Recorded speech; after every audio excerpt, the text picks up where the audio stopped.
Hey, Gamer94 here. Halloween is rapidly approaching, and with Halloween 2017 comes the newest installment in the SAW franchise, JIGSAW. Since we're finally getting the long-awaited 8th installment into the franchise, I wanted to share with you a movie theory I've been working on for quite some time. The theory, as you can probably tell from the title, is that the SAW and Miss Congeniality movies take place in the same universe. Now, I know that sounds crazy, but I have my reasons for it. Now, before I get started, let me say that this is going to contain spoilers for all 9 of these movies, the 7 SAWs and the 2 Miss Congenialities. So that's your spoiler alert. Now that that's out of the way, let's get started. In reality, I'm really only going to focus on 5 of the movies. I just said 9 as a blanket warning. So why do I think that these 2 series are connected? It's going to be one person. In both SAW and Miss Congeniality, there's a character named Eric Matthews.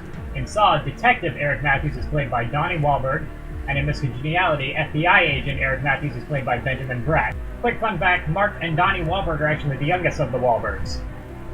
Now let's get back to the theory. If we look at the release dates for these movies and act like these are when they take place, it is definitely possible that FBI agent Eric Matthews was released from the FBI and went back to wherever the SAW movies take place before the events of SAW 2. It's definitely possible that he used to be a SAW detective and then became an FBI agent for a while, and possibly went back to be with his son and ex-wife.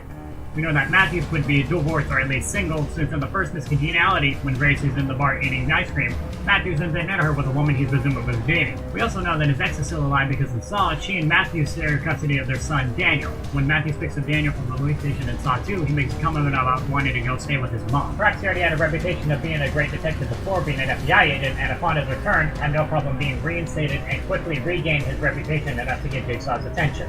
Considering the town that SAW takes place in is really only known as the town or the city, that's kind of where we're at right now. But I think it's still pretty compelling evidence to suggest that the 2 are related. With the same character name, the same occupation, and the timeline of the movies, it definitely would work.